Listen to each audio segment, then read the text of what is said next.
Bueno, buenas tardes a todos. Bienvenidos, estimados asistentes y profesora conferencista. Para el área de español de la Escuela de Literatura y Ciencias del Lenguaje, es un placer contar con su presencia. La conferencia de hoy se intitula Autores góticos de Centroamérica, una mirada a la literatura contemporánea, la cual está a cargo de Karen Calvo Díaz. Karen es máster en literatura latinoamericana y bachiller en filología española y en filología clásica por la Universidad de Costa Rica. Actualmente cursa el doctorado en teoría literaria y literatura comparada de la Universidad Autónoma de Barcelona. Es docente para la Escuela de Literatura y Ciencias del Lenguaje y para la maestría en estudios de cultura centroamericana de la Universidad Nacional. Investigadora para el programa permanente de la prueba de aptitud académica de la Universidad de Costa Rica también. Sus áreas de interés son los estudios culturales, la literatura gótica, la literatura fantástica y la literatura comparada y teoría literaria. Tiene más de una docena de artículos publicados en revistas nacionales e internacionales sobre los estudios góticos en América Latina. Después de escuchar la conferencia, tendremos unos minutos para la sesión de preguntas. Pueden levantar la mano o hacerla directamente en el chat. En este caso, como somos bastantitos, entonces de preferencia mejor hacer las preguntas en el chat. Les voy a pedir por favor entonces que los que no han apagado sus cámaras apáguenlas y también sus micrófonos. Y sin más dilación, vamos a la profesora Díaz. Bueno, buenas tardes. Gracias, José, por la presentación y también gracias a la escuela por darme este espacio para compartir acerca, bueno, de literatura gótica y de la región centroamericana, porque yo creo que algo muy interesante que tengo que aclarar desde el principio es que normalmente este tipo de literatura no suele asociarse con nuestra región, ¿verdad? Los estudiantes de la maestría en estudios de cultura centroamericana no me dejan mentir, ¿verdad? No es una tendencia fuerte, consolidada, ni mucho menos, y pues un poco la presentación va en ese sentido, ¿verdad? En desmitificar hasta cierta parte, qué es lo que escribe el área, cuál es el comportamiento que ha tenido en los últimos años, porque el corpus que voy a trabajar, ya les voy a compartir la presentación que he elaborado, versa justamente sobre lo más contemporáneo, ¿verdad? Entonces, esta idea de lo contemporáneo básicamente abarca los textos que se han publicado del 2000 en adelante. Es una colección, pienso que austera, ¿verdad? En comparación con otras regiones latinoamericanas donde claramente se ha desarrollado mucho más esta parte de los estudios góticos, pero la región centroamericana creo que ha tenido un comportamiento bastante acelerado, como les digo, en los últimos 20 años, sobre los estudios góticos, la literatura fantástica, incluso podríamos incluir, por ejemplo, la ciencia ficción, que son todos estos géneros no miméticos o apegados, digamos, a esta parte referencial, sino que son textos o literatura un poco más estética, ¿verdad? Y que presenta pues una serie ahí de elementos muy interesantes.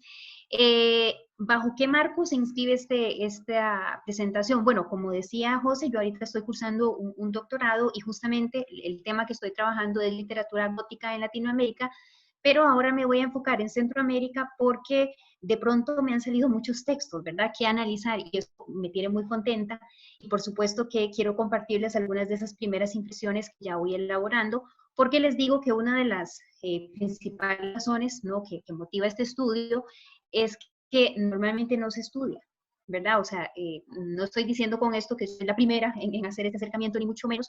De hecho, ahorita les voy a presentar algunas otras investigaciones que se han hecho sobre algunos elementos relacionados con los estudios góticos, pero sí no es, por ejemplo, tan fácil de conseguir esta información como si se consigue, por ejemplo, novela histórica, literatura testimonial, obviamente literatura realista, ¿verdad? Que son como las tendencias más consolidadas en la región, sino que es un tipo de literatura bastante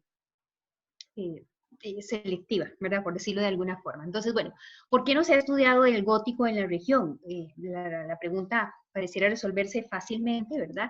Y es por el hecho de que mucha de esta literatura que vamos a escuchar hoy día no se apega para nada a los principios nacionalistas, ¿verdad?, de la región latinoamericana o de la región centroamericana, porque siempre se ha considerado como una experiencia muy ajena, ¿no? Y de hecho, una de las definiciones que normalmente se acuñan al concepto de lo gótico es que nace en Inglaterra, se desarrolla en Europa, ¿verdad?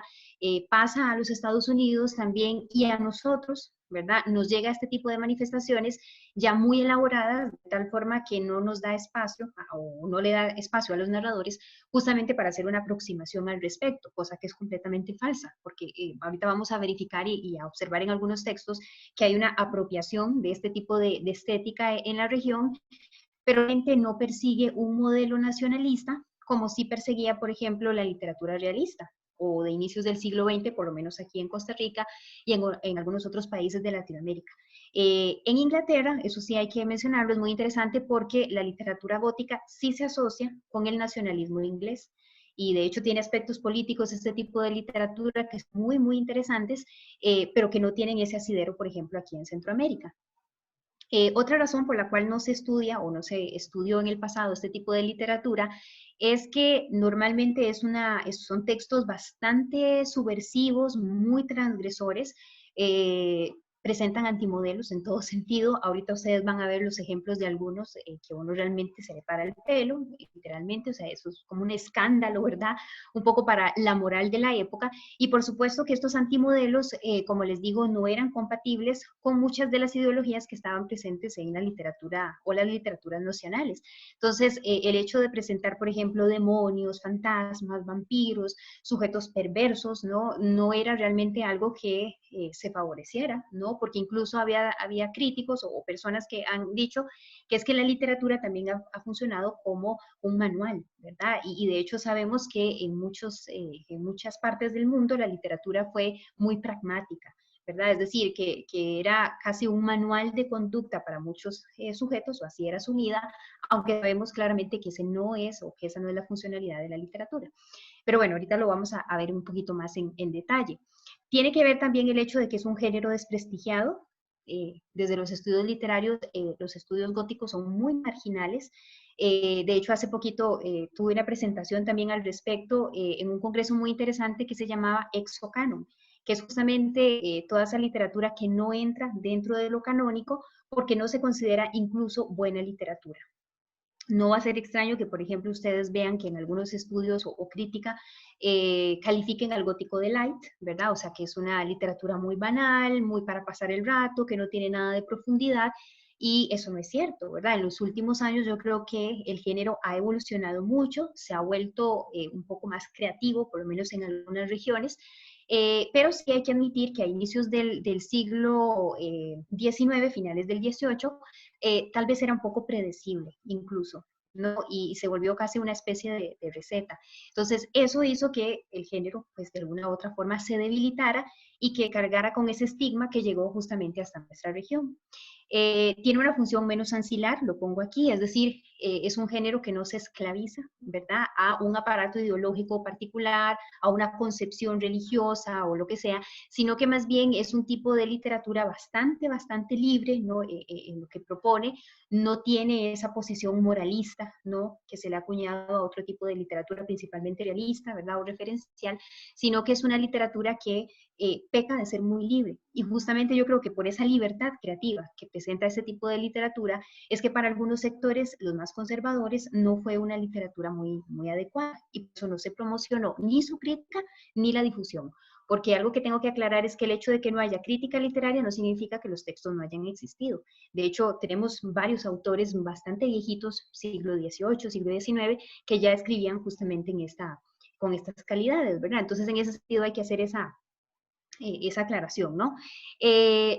Les decía que también otra razón fundamental de por qué no se ha estudiado en la región es porque hubo un periodo de supremacía del relato mimético, es decir, que esos relatos que hablaban de costumbres, de tradiciones, que estaban nacidos justamente en la realidad real, ¿no? Porque ahorita vamos a ver que la literatura gótica presenta otros tipos de realidades, no estaba aquí presente, ¿verdad? Es decir, este es un relato que no le interesa retratar la realidad tal cual, sino más bien distanciarse de ella y hablar justamente de esos temas que asociamos a lo prohibido y a lo extraño, a lo irracional, en alguna medida, y por eso, claro, a los modelos nacionales esto no les servía ni les gustaba, ¿verdad? También creo que ha habido una especie de subestimación de la creación propia centroamericana. Hasta el día de hoy yo creo que se le pregunta a mucha gente, ¿conoce literatura de terror en Costa Rica o conoce literatura de terror en Guatemala o Nicaragua? Y la gente le va a decir que no, ¿verdad? O sea, que eso no existe, hay una especie como de negación de este género, y un poco la presentación va en ese sentido, darnos cuenta de lo que se produce acá, darnos cuenta de las calidades también de quienes lo escriben, y saber que efectivamente este es un género que nació y va a quedarse por mucho tiempo, porque es realmente productivo para los tiempos modernos, ¿no? También otra de las características que vamos a ver que han afectado de alguna otra forma los estudios góticos es que se subsumieron, ¿verdad?, en otros movimientos o otras tendencias, como perdón, el romanticismo, el modernismo, la posmodernidad, y entonces se estudian como siempre en función de ellos, ¿no? Como si no hubiera una práctica exclusiva de los estudios góticos particulares, y pues inevitablemente eso afectó, ¿verdad?, la forma como se estudia este tipo de literatura. Ahora, el caso de la marginalidad de los estudios góticos en Centroamérica no se extiende, digamos, a otras regiones latinoamericanas, donde sí tenemos varios antecedentes. Aquí yo les he puesto algunos nombres que posiblemente algunos de ustedes ya conozcan, han leído, etcétera. Algunos muy famosos, como por ejemplo el caso de Rubén Darío. Rubén Darío escribió literatura gótica, cuentos principalmente góticos, ¿verdad?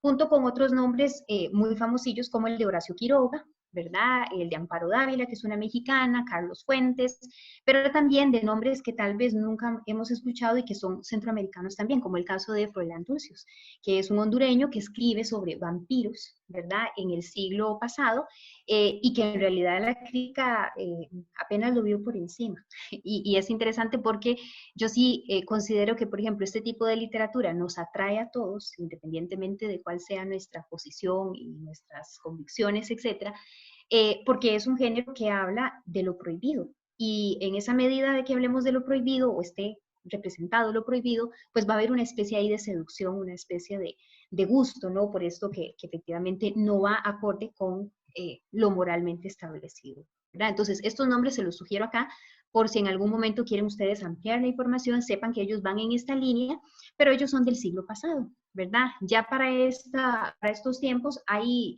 suenan otro tipo de nombres, y uno de ellos que me parece muy interesante, no lo voy a mencionar, no lo voy a, digamos, a poner ejemplos de ella, pero que me parece una de las autoras más representativas, por lo menos de los estudios fantásticos también, es Claudia Hernández. Claudia Hernández es una salvadoreña, y de ella, buscando información de la literatura fantástica y gótica en Centroamérica, curiosamente es de la que más se ha estudiado. Realmente es un boom en España ella, ahorita. Entonces, significa esto que sí hay estudios previos, pero vean ustedes que siempre son como muy regionalistas.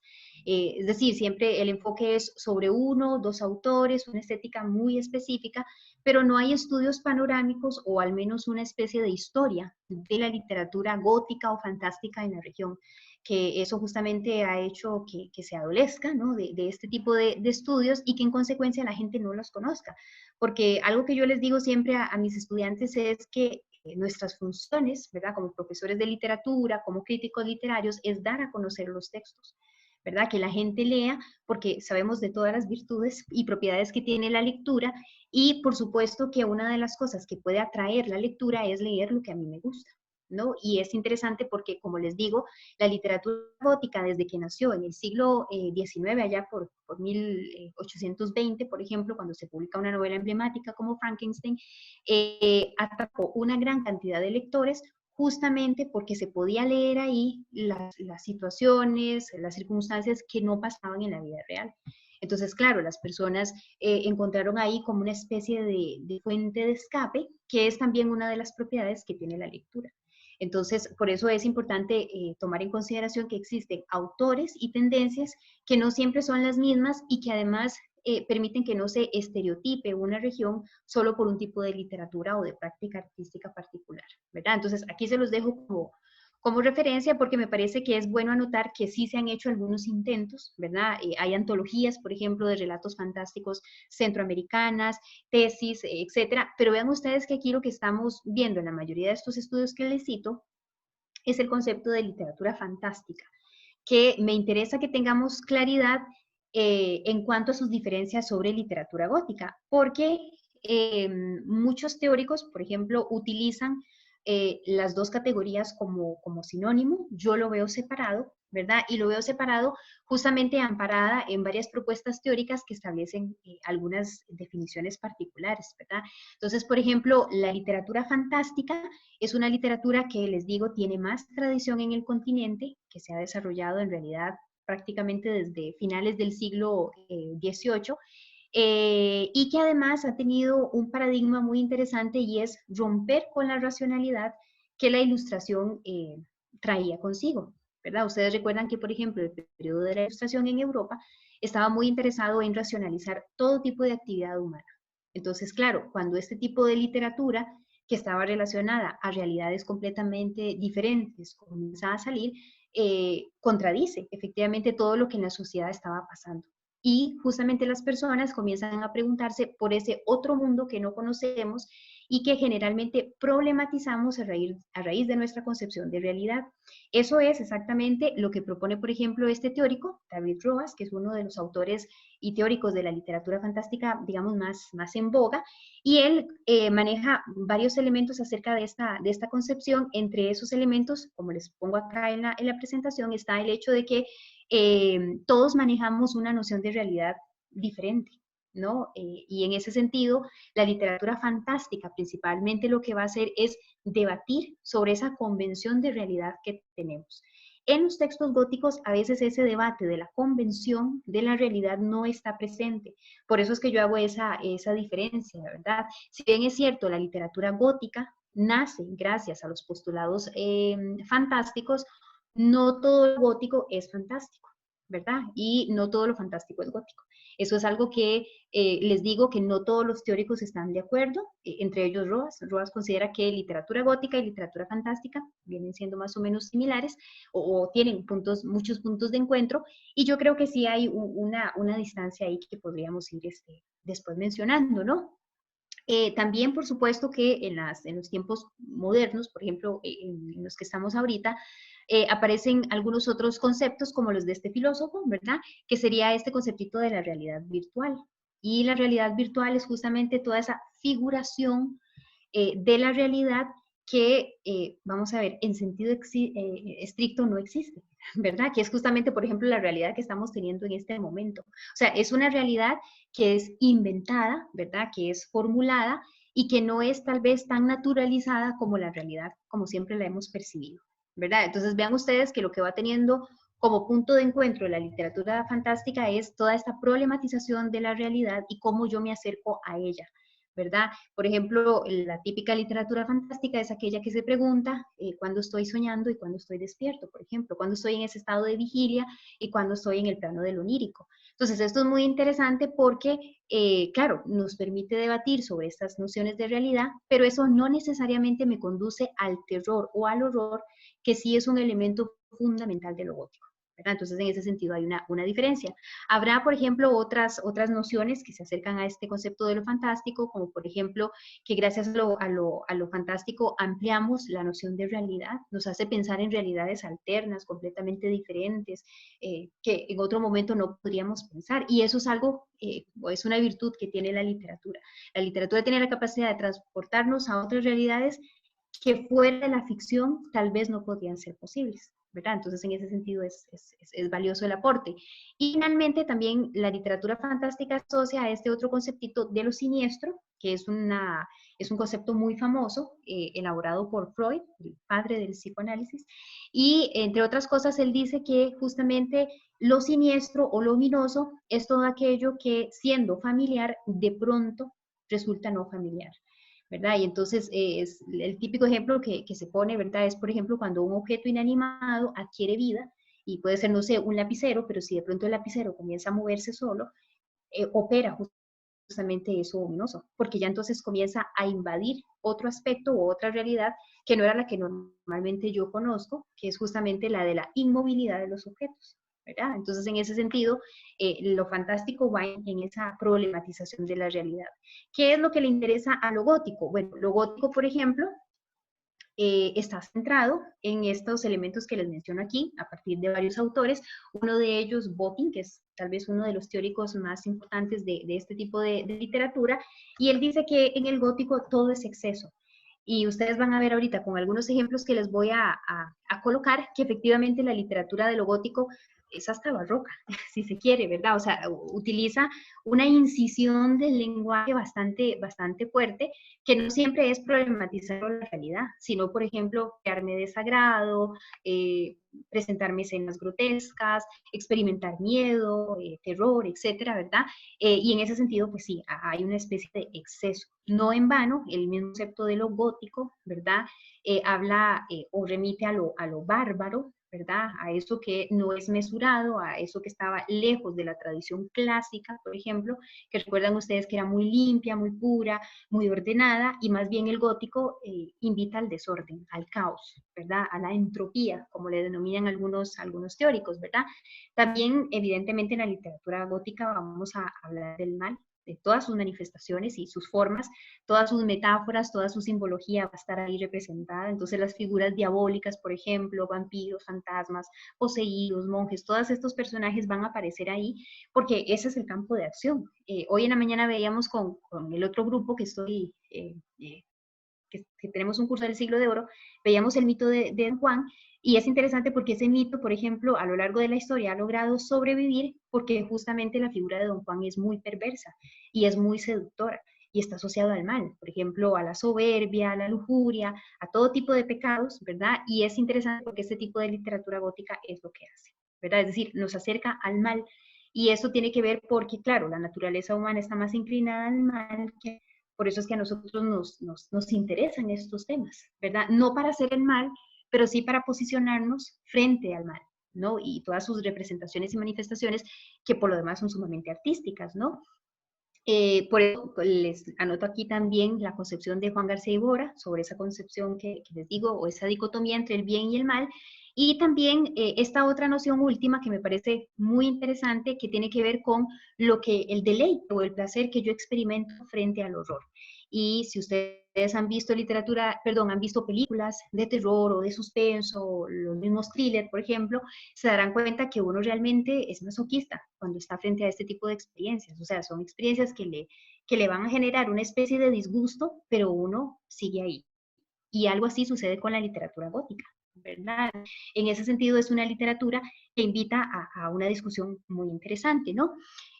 Algunos teóricos, y ya con esto voy a terminar la parte teórica para pasar a los textos y que ustedes vean los que les traigo, hablan que efectivamente esta literatura, y por eso les pongo ahí esa cita, que les explico brevemente, hablan de que efectivamente en el gótico lo que va a operar, ¿verdad? Principalmente es el caos, ¿no? Que era lo que les decía, esa exageración, ese salvajismo, ese mundo en desorden, y que en consecuencia se va a empezar, digamos, a restablecer como ese pasado que ya no está con nosotros.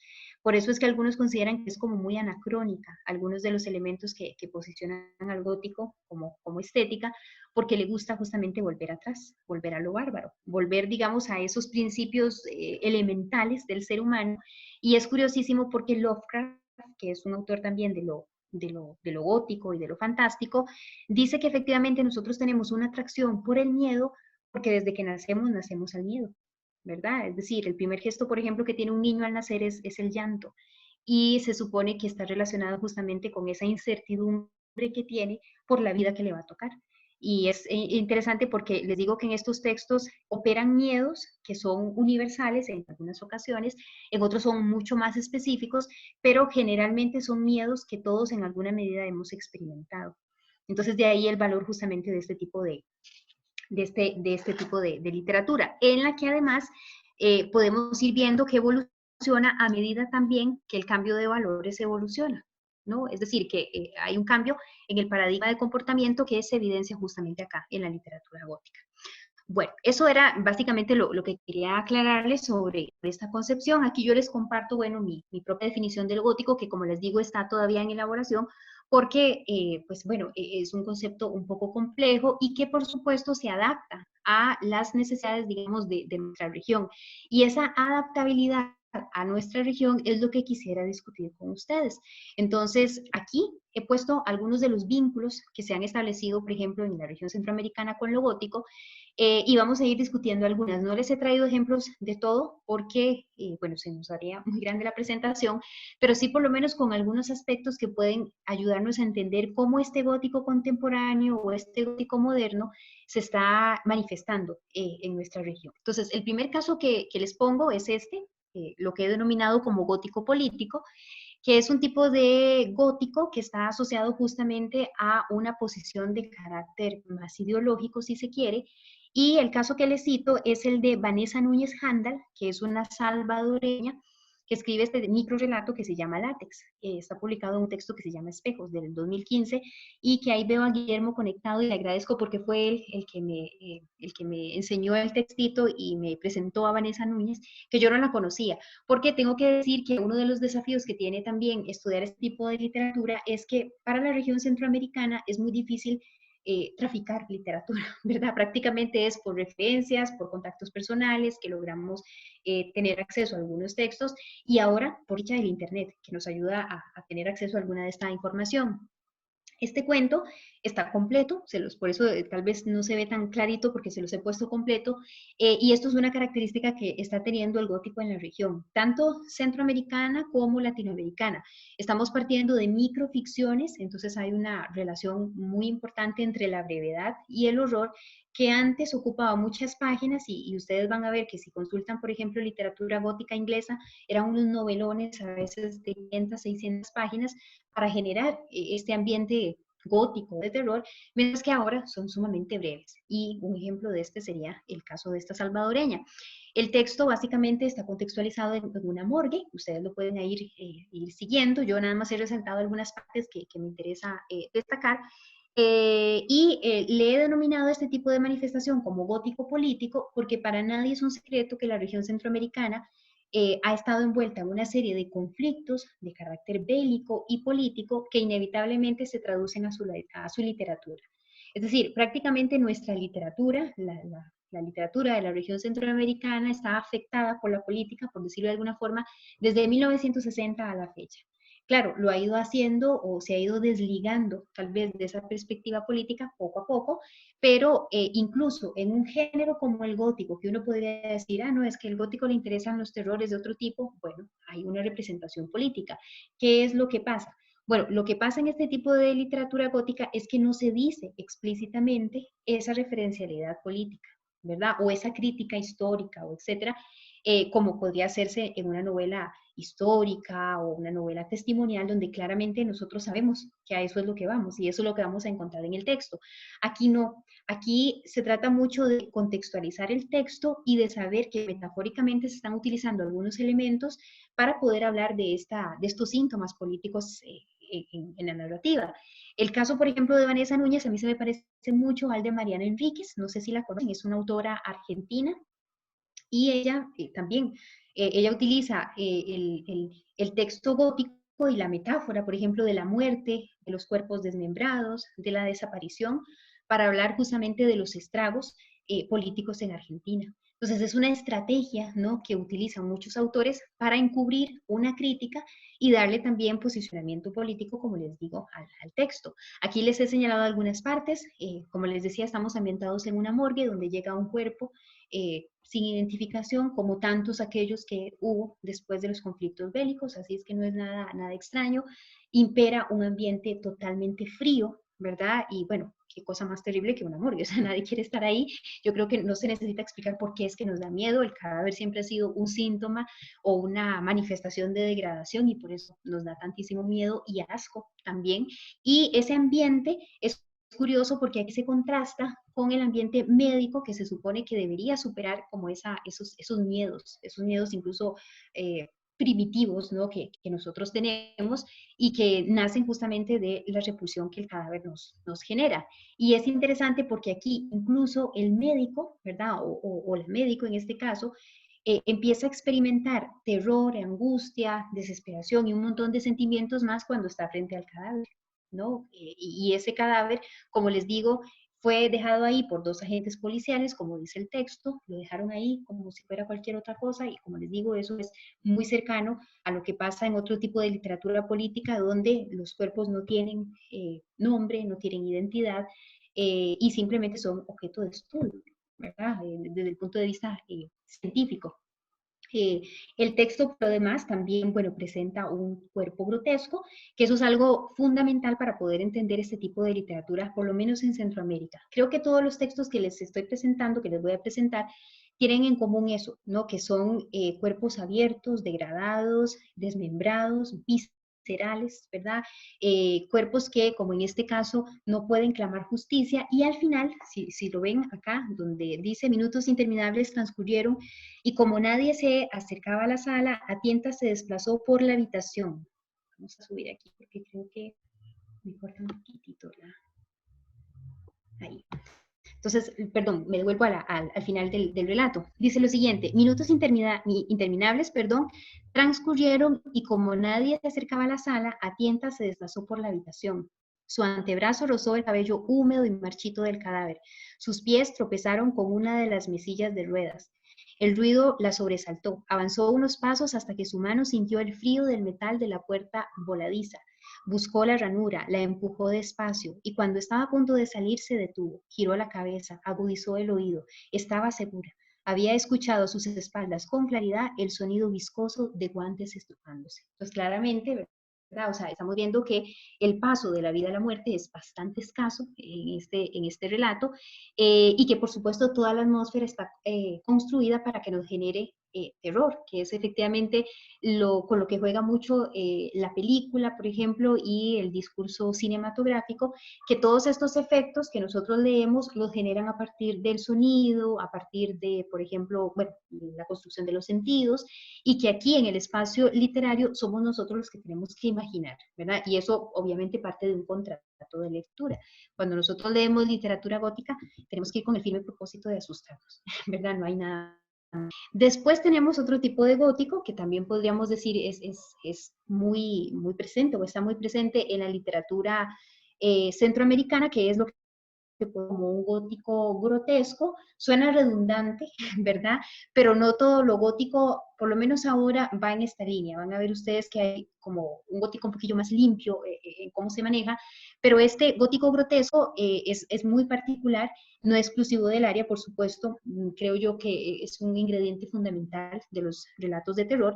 Y aquí particularmente, este relato que les muestro es de Marilinda Guerrero Valenzuela, ella es de Guatemala, una publicación relativamente reciente, y el cuento se llama Butterfinger, y les he señalado justamente las partes donde aparece lo más grotesco del texto y lo más extraño y lo más desafiante, incluso para la razón, que es justamente cuando esta mujer recibe en una cajita un dedo, ¿verdad? Y entonces el dedo adquiere vida, es animado, ¿verdad? Ven ustedes que hay algunos aspectos de lo fantástico aquí, y lo interesante es que la aparición de este dedo tenuemente se explica un poquito al final, podríamos sacar algunas conclusiones al respecto, pero es un dedo que incrimina, es un dedo que señala, es un dedo que apunta, literalmente, ¿verdad?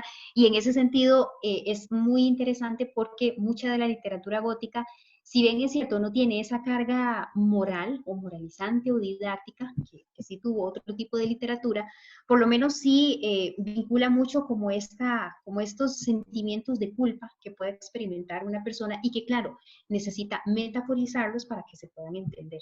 El texto, nada más voy a leer las partecitas que están en roja. Dice lo siguiente: abrí la moña, levanté la pequeña tapadera y lo que encontré fue un dedo índice color moreno claro. La sorpresa fue desagradable, por lo que tiré la caja al suelo y el índice rodó por la alfombra de la sala. Mi corazón latía a 1000 por hora. Mi respiración se agitó, escuché sonidos alrededor de la casa, los muebles comenzaron a acercarse hacia mí con la intención de devorarme. Justo cuando el ropero abrió sus puertas para engullirme, cerré los ojos con fuerza y todo se calmó. Solamente escuchaba el sonido del reloj de pared que tengo en la cocina. Entonces vean ustedes que es esa típica escena donde los muebles comienzan, digamos, a acercarse y comienzan a tener animación, y todo el ambiente se vuelve justamente en contra del sujeto, de la persona, del afectado, que eso tiene que ver justamente con una autopercepción, ¿verdad? Esta idea, por ejemplo, de castigo es algo que ha estado en la literatura gótica desde siempre, porque claro, muchos de estos castigos están fundados a partir del aparato religioso. Entonces, si el gótico es todo ese antagónico religioso, por supuesto que también se va a basar en algunos de esos preceptos religiosos para criticarlos o para potenciarlos también. Eso es claro. No en vano, por ejemplo, en la literatura gótica inglesa, ustedes van a encontrar que hay monjas, que hay actos sacrílegos, que hay como una especie de paralelismo entre lo que hace la Iglesia Católica y lo que hacen algunas sectas satánicas o esotéricas, etcétera, porque justamente hay una especie ahí de repudia, ¿no? Y de desacralizar ese discurso religioso. Y lo que les decía antes, ¿verdad? Sobre el final del texto es que queda abierta la posibilidad de que efectivamente toda esta maraña, ¿verdad? Todo este supuesto regalo que le llegó a esta mujer, etcétera, sea justamente producto de su alucinación. Y eso nos llevaría justamente a pensar que muchas de las escenas góticas tienen que ver con esos estados alterados de la mente. Eso es una forma de manifestar el terror, que de hecho se conoce como terror psicológico, por ejemplo, que también en las películas suele aparecer mucho, que efectivamente no es que exista un fantasma real, no es que exista un dedo ahí que me llegó en una caja, es que posiblemente ya yo no tenía ese dedo y tengo que buscar una solución más o menos racional o irracional en este caso, no sé, para explicar ese fenómeno, para explicar que me falta un pedazo de mi cuerpo, ¿verdad? Entonces, cuando efectivamente existen estos estados agónicos hasta cierto punto, efectivamente se trazan se inventan fantasmas, ¿verdad? Y ya lo decía bien aquella pintura célebre de Goya, ¿verdad? El sueño de la razón produce monstruos. Entonces, efectivamente, cuando necesitamos explicar algo y las leyes racionales no lo permiten, justamente figuramos un como este, lleno de terrores, de fragmentaciones, etcétera, ¿verdad? Entonces, en ese sentido, lo grotesco puede ayudar. Ahora, este que les traigo acá es un ejemplo que a mí me gusta muchísimo. Entre el auditorio está el autor, está Ariel Cambronero. Ariel Cambronero es costarricense, es un autor jovencísimo y yo también lo he tomado en consideración para este estudio, no porque lo conozca, no es por eso. En realidad lo he tomado en consideración porque los cuentos que escribe Ariel son muy, muy buenos, son muy fuertes. Vean ustedes que, bueno, ahorita lo vamos a leer. Son textos muy fuertes, también son textos que podríamos asociar con esta perspectiva de lo grotesco, ¿no? Pero yo aquí le he colocado un nombre que me parece que todavía está en definición, ¿no? Pero que tal vez se acerca justamente a otro tipo de elementos que están asociados a los relatos, porque interviene no solamente este lenguaje visceral, ¿verdad? Exagerado, mórbido, barroco, sino que también opera toda esa parte sexual, ¿verdad? Que sigue siendo un tema tabú, que sigue siendo un tema delicado y que en el caso particular de este cuento que les traigo, que se llama Fiesta de Cumpleaños, bueno, no se escatima el lenguaje para hablar de absolutamente nada, ¿no? El texto es cortito, son unas 3, 4 páginas, que les menciono, y básicamente habla del cumpleaños de un demonio, ¿verdad? Entonces los otros diablillos están ahí reunidos y bueno, tienen su propia celebración. Es una celebración demoníaca, ¿verdad? Entonces la piñata es grotesquísima porque es una mujer embarazada, ¿verdad? Y entonces estos demonios comienzan a golpearla justamente para extraer el feto y divertirse con él, ¿verdad? Entonces toda la escena es de principio a fin muy grotesca y muy perversa justamente porque son niños los que están ahí. O sea, son niños con prácticas sexuales de adultos. Y eso ha sido una estrategia del gótico siempre. Darle sexualidad a eso que no es sexual, ¿verdad? Y que raya justamente ya en conductas más perversas. Claro, aquí son demonios, entonces esta categoría de lo perverso puede ser muy relativo. Tal vez en demonios este comportamiento no es perverso, pero en humanos sí.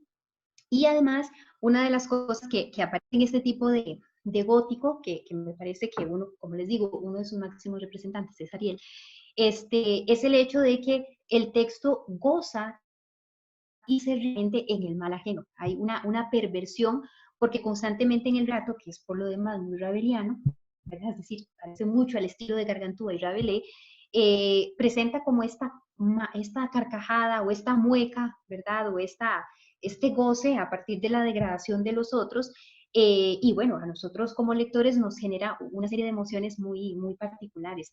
Cuando yo leí este texto por primera vez, arrugué la cara, ¿verdad? Por supuesto, y me imagino que más de uno ahorita tiene la carilla arrugada, pero es interesante porque este es un ejemplo de aquello que les decía al principio, que es la operancia del horror como deleite.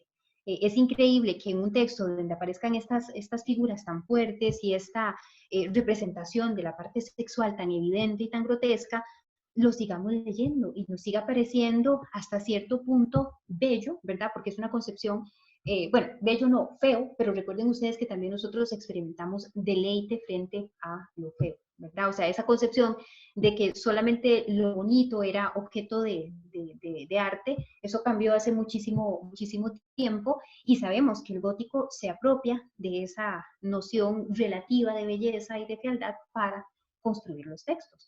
Entonces voy a leerles solo un pedacito, ustedes si quieren pueden leerlo después o aprovechar y pedirle ahí a Ariel el texto y otro montón de textos porque es un autor que escribe muchísimo y yo le agradezco que él me haya presentado sus relatos porque si no hubiera sido un poco más difícil de conocerlos, ¿verdad? Entonces vean ustedes lo que dice el texto en una de sus partes. Por otra parte, Amón lo decapitó de otro batazo y machacó el resto del cuerpecito. Estamos hablando de la piñata, ¿verdad? Esa mujer que está ahí con el embarazo bueno, en estado crítico porque estos demonios la están golpeando, ¿verdad? Por un momento, los chapoteos viscosos del bate contra la carne reinaron por toda la sala, hasta que el llanto de la madre se sobrepuso. Amón pensativo duró unos segundos, reflexionó acerca de sus actos.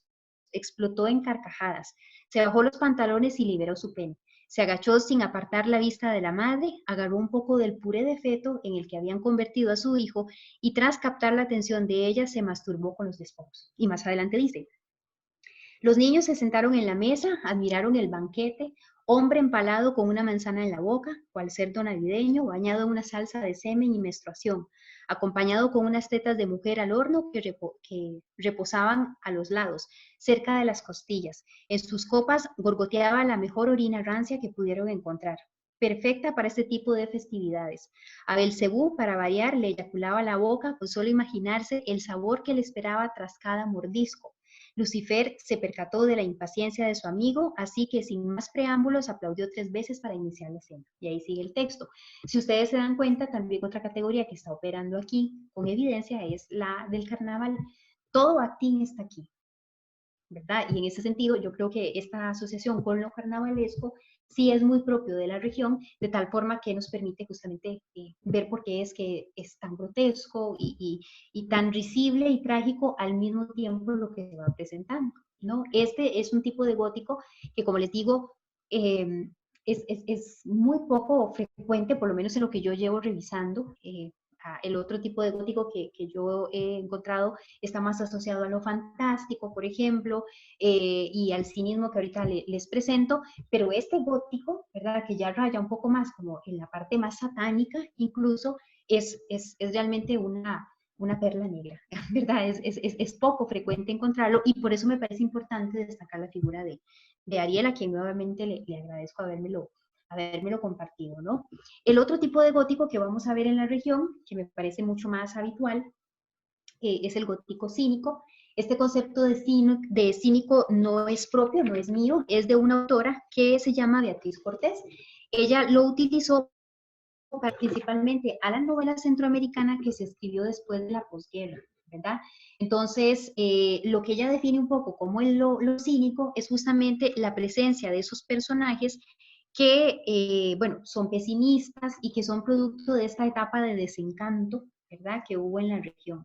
Y ese desencanto, bueno, puede manifestarse a través de, como les digo, de personajes que son parásitos, que son arribistas, que se aprovechan de la situación, por ejemplo, que les falta moralidad, que son hipócritas, es decir, son sujetos que la vida ya no dejó de importarles, justamente porque en todo aquello que habían creído, que posiblemente era la guerra y los procesos revolucionarios, no les cumplieron efectivamente, ¿verdad? Entonces esta actitud de cinismo, como de andar muy libre por la vida, es curioso porque también se ve en algunos relatos góticos, ¿verdad? Es decir, eso es una parte como muy desesperanzadora y muy pesimista del gótico, que además no podemos decir que sea positivo, ¿verdad? Por supuesto, pero sí se ve en evidencia en algunos relatos. Aquí les traigo un ejemplo que se llama El Anuncio, es de un autor hondureño que se llama Carlton Harold Brun, y también escribe microrelato y presenta este tipo de cinismo asociado a las escenas de terror.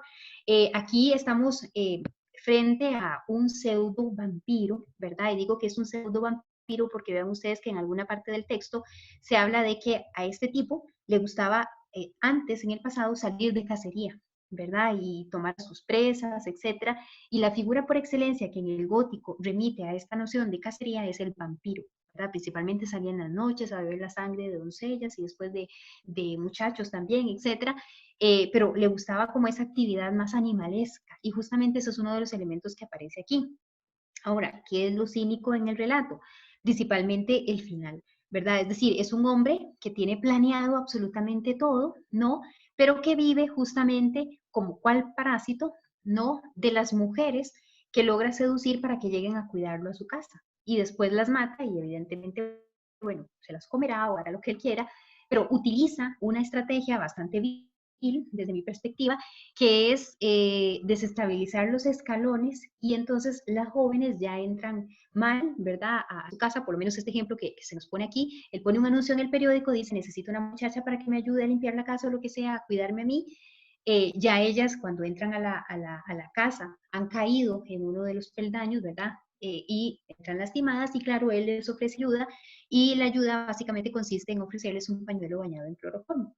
Entonces, claro, la presa se avanza mucho más rápido. El texto es consciente de que esta es una forma muy vil de operar, que esto, digamos, no es tan apropiado para un vampiro, porque en realidad el vampiro es una figura muy elegante, recuerdan ustedes, y siempre operaba pues como con cierta elegancia, como les digo, y claro, esta es una forma ya muy cínica, ¿verdad? Ya muy pesimista, muy degradada, muy barata, por decirlo de alguna forma, en cómo opera el vampiro.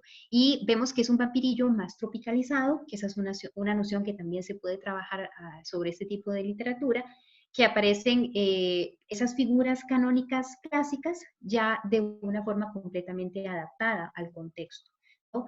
Vean ustedes cómo termina el relato. Se merecía haberme conocido durante mi juventud, esto pensando en esta joven que llegó a su casa, me le acerco sintiéndome como como una miserable araña y pienso en si al terminar con ella encontraré suficiente espacio en el congelador. Entonces vean que su preocupación no es la muchacha, es tener espacio para poderla congelar.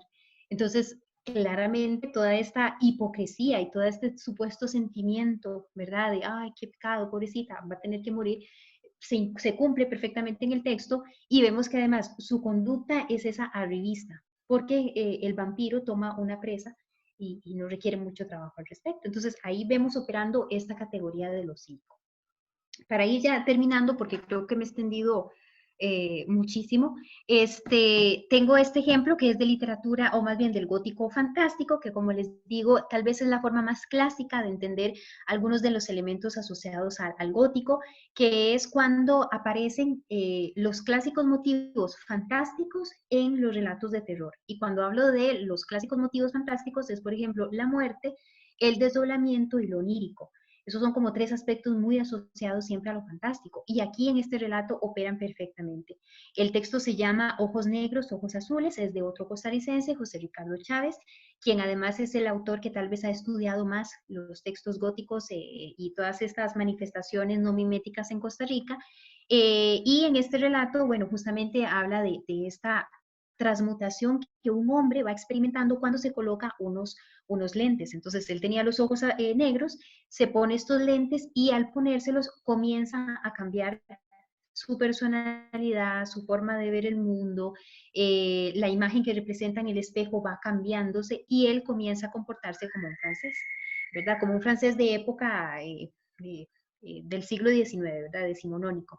Entonces, claramente ahí se ve que lo fantástico sí tiene un peso muy importante porque es justamente ese incluso traspaso temporal que comienza a operar en este tipo de relatos, que como les digo, no siempre lo gótico es fantástico, pero hay algunas modalidades que van en ese sentido, ¿verdad? Entonces, claro, la muestra física que al final queda de esta transmutación es el cambio en el color de los ojos. Entonces, en ese sentido, me parece que es una perspectiva como muy fantástica, ¿verdad? Que también se puede apreciar en estos autores. Y este relatito que les traigo acá, el último, es un texto que se llama Gato Encerrado, ¿verdad? Y por supuesto que alude al clásico tema del gato, ¿verdad? Por eso es que le denomino así, porque ya este es el gótico que se parece muchísimo a la modalidad gótica clásica inglesa, ¿verdad? Y entonces va a comportarse de una forma muy similar y va a utilizar incluso esas mismas figuras con esos mismos componentes simbólicos, porque culturalmente no ha cambiado. El gato negro es malo en Inglaterra, en Nueva Zelanda y en Costa Rica. O sea, desde la perspectiva cultural es un elemento que nos remite a, no sé, a la ultratumba o a un montón de cosas, ¿verdad? Que hemos ido asociando a su representación. Y en este texto particular, bueno, es la historia, igual el texto está completo, son microrelatos, se presenta la historia de una cuidadora y un cuidado, y de cómo justamente esta cuidadora, bueno, va envenenando, ¿no? A la persona que está cuidando.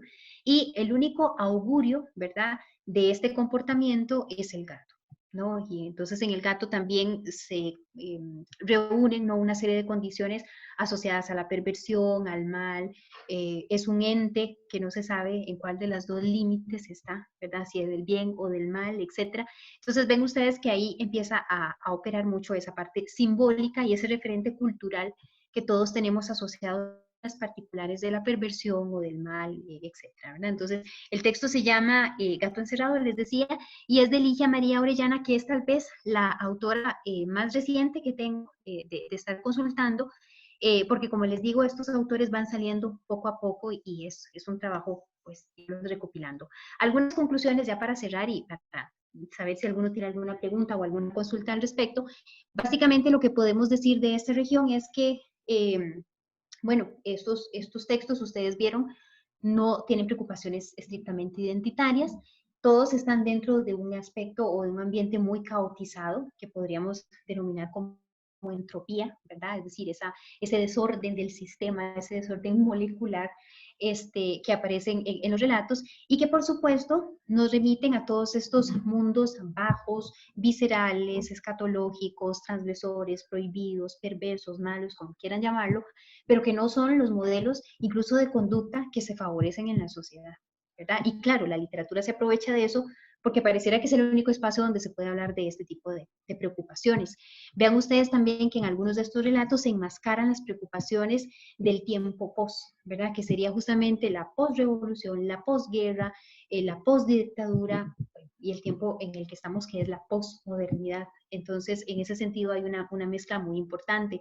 Por ejemplo, también podríamos asociar lo gótico a lo urbano, que es una tendencia nueva, lo gótico a lo folclórico, que es algo que pasa aquí en Costa Rica. Por ejemplo, hace poco salió una colección muy interesante de relatos de terror basados en el Sanatorio Durán, ¿verdad? Entonces hay todo un mito, ¿verdad?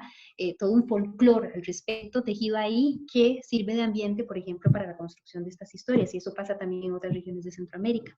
Y también una de las cosas que me parece más interesante de este tipo de literatura centroamericana gótica es que nos invita a superar los fantasmas locales, ¿verdad? Es decir, claramente las leyendas, uno podría decir, bueno, es que son antecedentes de este tipo de literatura, más o menos. El problema es que las leyendas sí tienen un carácter didáctico moralizante que no tiene el gótico.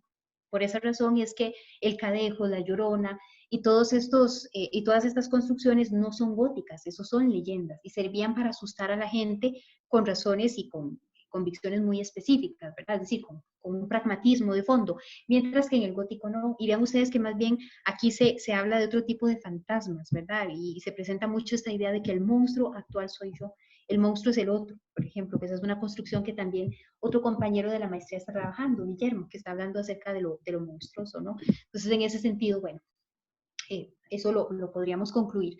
Otros autores de lo gótico, bueno, la lista está en elaboración, yo espero que poco a poco se vaya haciendo más grande, pero ven ustedes que hay nombres ahí muy significativos. Claudia Hernández va más en lo fantástico, pero sí tiene algunos rasguillos de lo gótico también, y el resto de los autores pues tiene cuentos, tiene novelas, entonces sí es un género que de ninguna forma podemos considerar como aislado. Termino con esta cita de Roas, que dije que es un autor de lo fantástico, pero me parece que su noción de lo fantástico ahora sí, ¿verdad?, convive con estas representaciones que les he presentado, principalmente en esa idea de intranquilidad que fundan estos textos en nosotros. Y dice así: en definitiva, el mundo del relato fantástico contemporáneo sigue siendo nuestro mundo.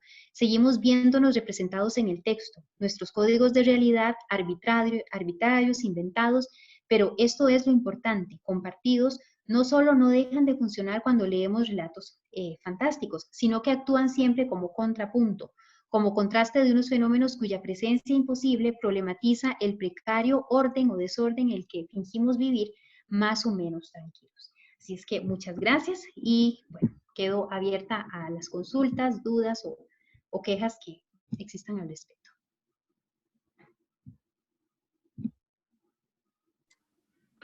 Muy bien, muchas gracias. Agradecemos las palabras de la profesora Díaz. Pasamos a una breve sesión de consulta. ¿Algún comentario, alguna pregunta?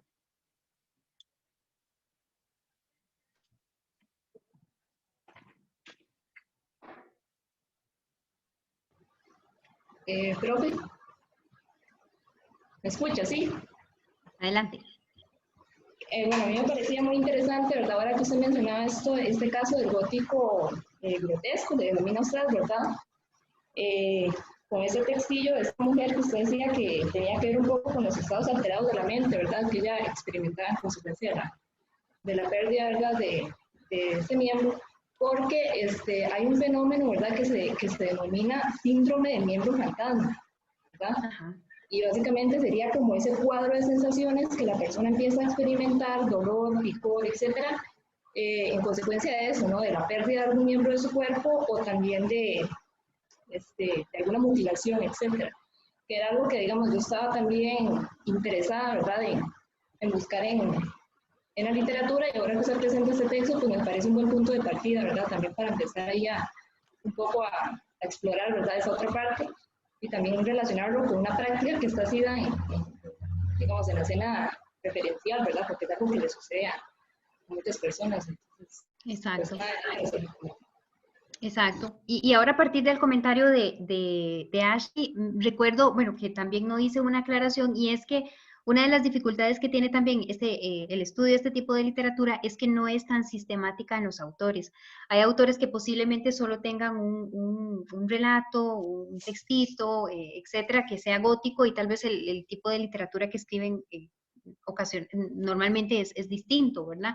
Entonces, el caso de Marilinda podría ser uno de ellos, ¿no?, que tiene pocos relatos góticos, pero los que he leído de ella van justamente en este sentido del cuerpo fragmentado, ¿verdad?, que es también una tendencia que aparece en otro tipo de literatura, incluso la mimética. Entonces, qué bueno que Ashley me menciona ese síndrome, de que efectivamente uno podría decir es posiblemente lo que justifica la creación de toda esa alucinación que aparece en el relato. Muchas gracias. En orden de palabra tenemos a Diana Martínez. Hola, buenas noches a todos. Buenas noches a Karen también, especialmente. En primer lugar, decirle que me gustó mucho la presentación. Descubrí autores que no conocía. Entonces, muchas gracias por eso. Mi pregunta es una pregunta de carácter teórico. Es ¿cómo concibe usted la categoría grotesco? ¿Verdad? ¿Cuál sería su punto de partida? Porque para mí lo grotesco, si bien concibe el horror, también tiene otra parte muy importante que es la risa, ¿verdad? Entonces no sé si todos los textos o si algunos textos que vimos hoy catalogan como grotescos. Esa sería mi pregunta. Sí, y de hecho eso, cuando mencionábamos, por ejemplo, el caso de Ariel, que explícitamente sus personajes, ¿verdad?, los personajes que están construidos ahí en el mundo ficcional, normalmente se ríen y se carcajean y se eufanan de sus malas acciones, aparece justamente citado en el texto con ese carácter risible. Es como esa mueca, ¿verdad?, perversa, cuando se ejecuta el mal.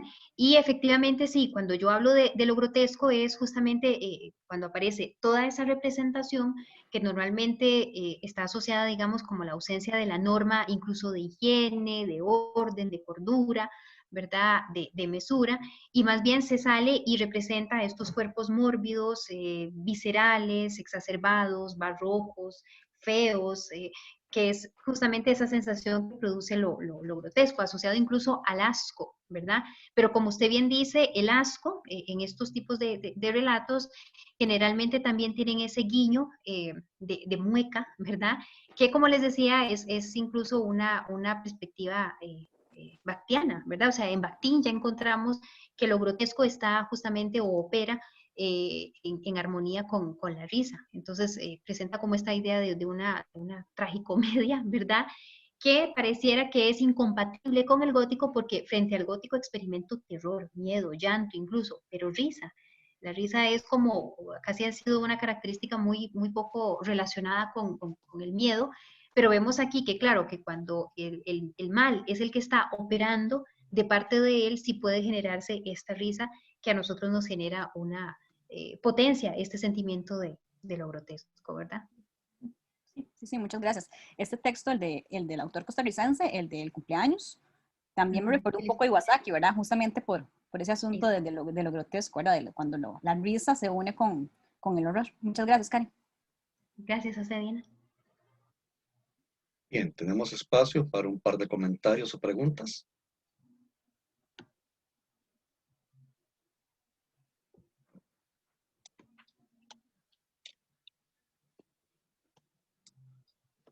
¿Nadie más? Bueno, el área de español de la Escuela de Literatura y Ciencias del Lenguaje agradece profundamente la asistencia de todos ustedes y agradecemos especialmente a la profesora Karen Calvo. Y los esperamos en otra oportunidad. Así que la invitación queda abierta. Muchas gracias. Bueno, hasta luego. Muchas gracias a todos por haber asistido. Muchas gracias, Karen. Excelente presentación. Voy a detener la grabación.